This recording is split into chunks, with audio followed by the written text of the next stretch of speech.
going on, guys? Welcome to another stream. Welcome to another day. Today we're going to be watching something that I didn't know existed, but it came out about an hour ago on the Star Wars YouTube channel. I got an email regarding a reaction. Someone wanted me to do it. I think his name was Riley. He wanted me to do a reaction to it. Supposedly, I was reading the description here, and it seems like we're going to be getting never-before-seen footage of George Lucas at various different celebrations talking about a lot of stories and things that are pretty interesting, such as announcing the Clone Wars. Now, I don't know if I'm going to react to the full thing, because, yeah, maybe I will. I don't know, we'll see how it goes. But I want you guys to go down to the link below. I've linked the original video from the Star Wars YouTube channel. You guys can check it out. Also want to do a little review eventually of these two books that I picked up. Well, this one was actually sent to me. This is pretty cool. Clone Wars. So, lots of interesting stuff to come. I'm going to land the ship, and I'll see you guys in a minute.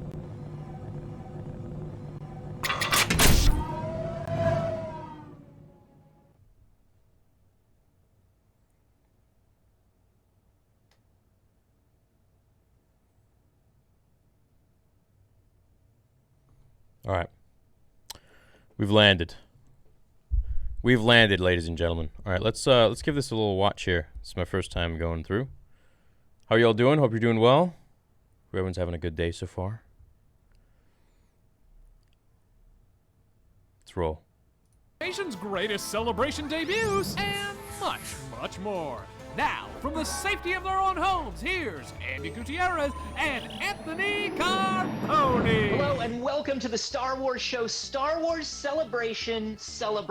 That's right, and because we can't all physically be there in person to celebrate Star Wars Celebration this year, we decided to blast open the Lucasfilm vaults and show you a few of our favorite moments from the last 20 years of Star Wars Celebration that before today, you could have only seen if you were there in person. That's right, some of this footage has never been officially posted online before. Some of these stories and moments have only lived in the memories of the attendees, described as ancient internet lore on websites with looping GIFs of stick figures using construction equipment, or as janky bootleg video, but that all changes today. Now, the two of us first met at Star Wars Celebration 2015 in Anaheim when we broadcast the event for the first time live. Yeah, we did. Yeah, we did. And those live streams from Anaheim, London, Orlando, and Chicago were full of memorable moments in and of themselves. There were trailer reveals, the cast reunions, and we even had our fair share of great moments on our own stage. Exactly, and while those were all great, mostly the ones involving Oki the vegetable carver, all of them are available online to watch whenever you want. For today's episode, we're going old school, like pre-HD video old school. So let's get started and swing open the metaphorical vault with this ancient gem all the way back from 2005. 2005, the year of the third ever Star Wars Celebration in Indianapolis, Indiana. Now, this was the year that the maker himself, George Lucas, took to the stage for the very first time to talk about Star Wars, its future, and a little movie he was promoting called Revenge of the Sith. Which is why we are amped for the first time since 2005 to show you what it was like to be in that room on that fateful day.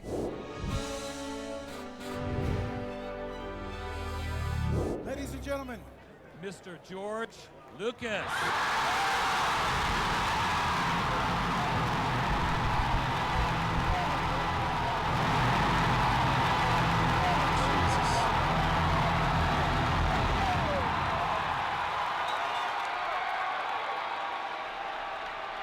Grateful for you all. I'm very surprised. I've known over the years, Star Wars is something to enjoy and to take away what you can from it that maybe helps you in your lives, but don't let it take over your lives. That's what they all say about Trekkies, and I know Star Wars fans don't do that, but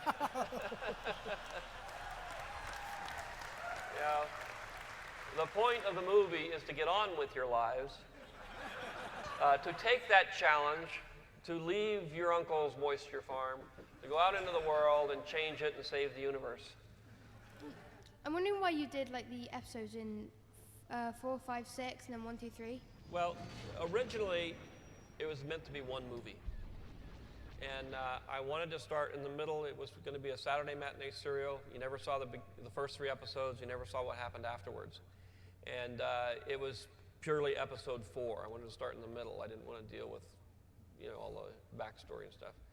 And then when I finished those 3, Return of the Jedi, I didn't think I was going to go back and make any more movies. I just figured that was it.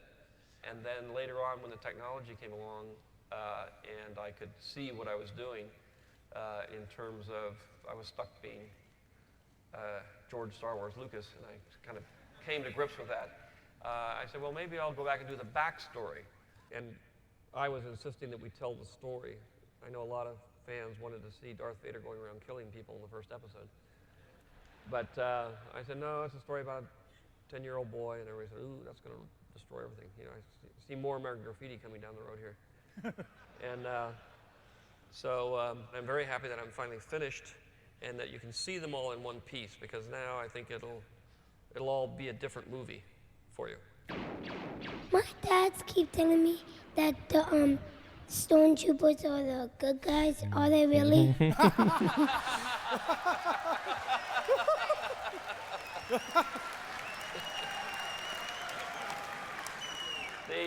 The stormtroopers are the good guys. It's just that they take orders from a very bad man. How many fans would like to see a Star Wars TV series? Well, we've been talking about Star Wars TV series. We're working on one right now, which is Clone Wars, which has been on the air, and we're going to try to expand that into a half an hour of 3D animation. If there was a Star Wars character that you wanted to play, who would that be and why? I would be R2-D2. And why would that be?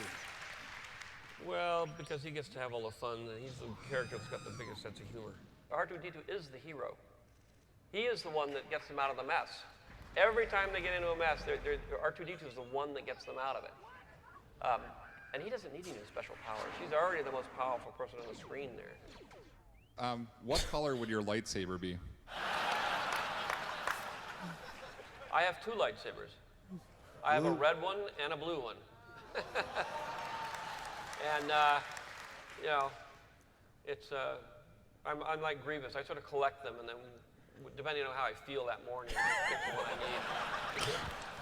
If you could bring only 3 CDs with you to a desert island to listen to, what would you bring to listen to? Well, I'd probably bring Dvorak, the Beatles, and Marilyn Manson? Yeah. In the Star Wars movies, when a Jedi dies, sometimes they fade away, and others they just lie there dead. Mm-hmm. I guess what I would like to know, what do you think will happen when you die?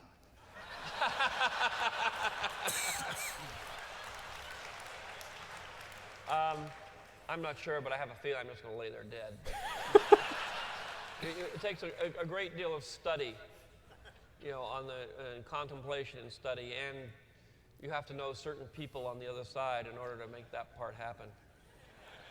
I mean, personally for you, what are you really going to take away from this? Like, what's the most important thing that you're just going to hold like near and dear to your heart? This is 20 years of my life of solid work over 30 years. The most important part and the most gratifying part at this point is I actually got it finished. Because when you're, especially you start something and you have a set of characters, you have a set of actors, you have a set of circumstances, you have a certain amount of money and everything, you hope you can get to the end. And this was 2 10-year stretches, so that everything sort of had to stay in place for 10 years. But it's been a rather rewarding experience. I'm glad that I finished what I set out to do, but I'm also amazed that it's had such an effect on so many people around the world. It's been very gratifying. Thank you. Ladies and gentlemen, please, if you'd like to put your hands together for the Jedi Master himself.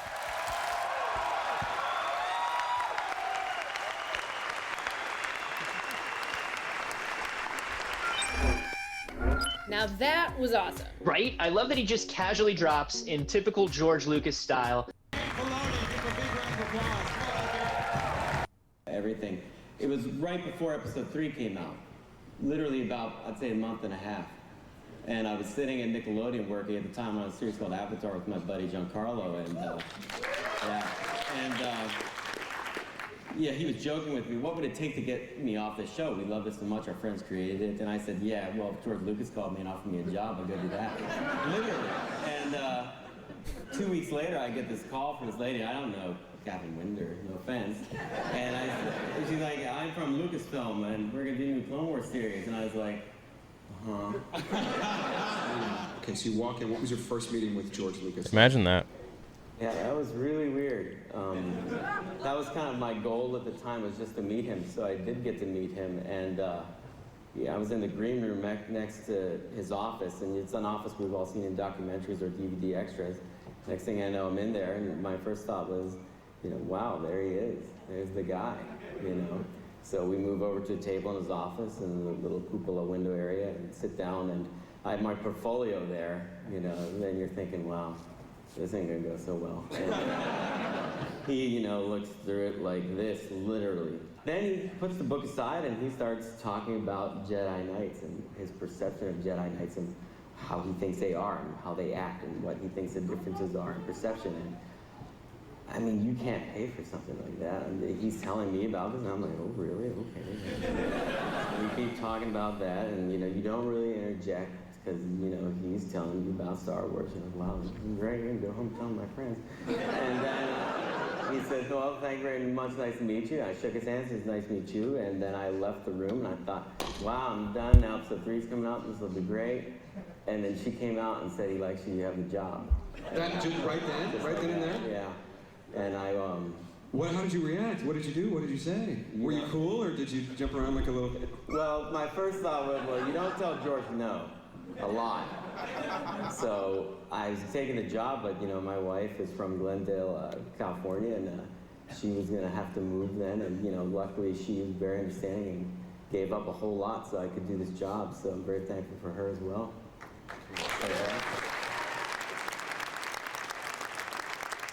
It's funny, it's really changed a lot as we've gone forward. I think that initially, I was told I might see George 3 times over the course of a year, but as we started showing him stuff, he got more and more interested and more excited about what we were doing.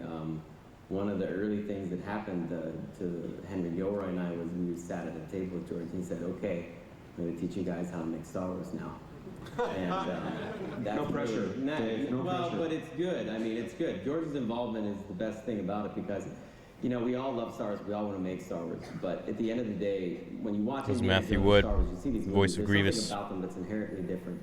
And it's Not him, it's the other really guy. the artist behind making it. I mean, I'm so thankful George did all the prequels because you get that, really the sense of humor, the sense of fun, the sense of excitement. That all drive from George. He edits in a way that Jason Tucker, my editor, and I have never seen. I mean, he's really good. Really I've never good. seen any of this I'm footage not before. interested in my version of Star Wars. I'm interested in Star Wars as George Lucas makes it. And I think they're all interested in seeing something continue with Star Wars as George Lucas made it, because he is the creator of it. And that is what we're really glad that he is involved like he is and making sure that we're staying on that path. So what is it that we're about to see? We've really saved the best for us. What is it we're going to see here? Well, we had about 2,500 some shots to go through, so Jason and I stayed up all Saturday night and cut a trailer. Let's take a look.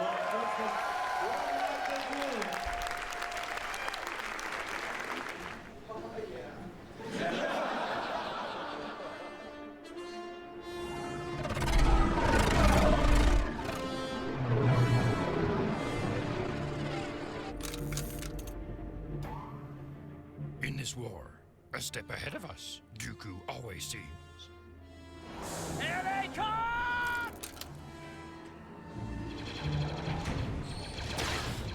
Man down!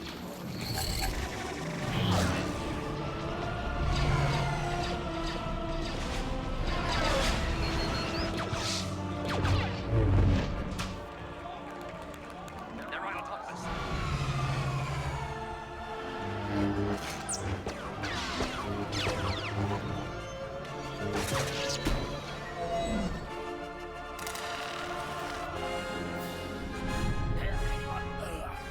Where is Skywalker?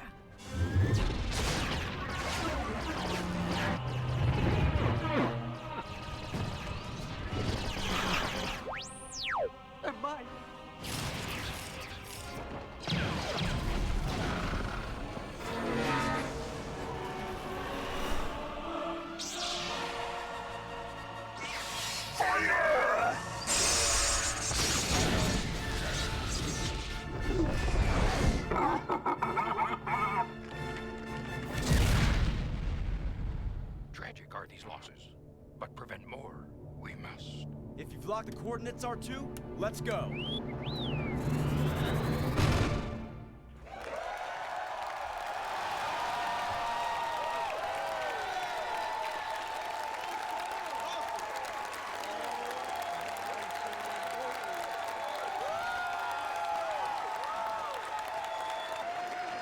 guys know you're the first people ever to get to see this. That must be cool, man. Well, I'm not gonna watch anymore. I want you guys to actually go to the link below and watch the original video. I never got to see that before, you know, where George talks about, you know, just before Revenge of the Sith was coming out. It made me pretty emotional because it's, I don't know, it's just nice seeing him again, you know. It's nice seeing him talk, and it just reminds me of being a little kid and, like, you know, being so anticipating the prequels coming out and all that, and just kind of brings this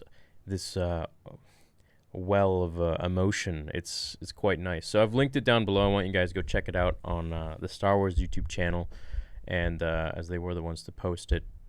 The rest, I guess, goes, you know, Celebration 5, 6, 7, so on and so forth, and maybe they even show Hayden. I'm not quite sure, but that's the thing, man. With Celebration, I'm so bummed that, you know, this whole COVID crap happened, because let me get my starship here. Right. I'm so bummed Celebration got canceled this year, because we were supposed to get so much more stuff. And I wish that we'll get an event. I mean, I know we're going to get it in 2022, but it just seems like there's so many more hits that are coming. Like, now apparently Lego Star Wars is going to be delayed or something. I saw on their website. It said 2021, and then they quickly changed it to coming soon.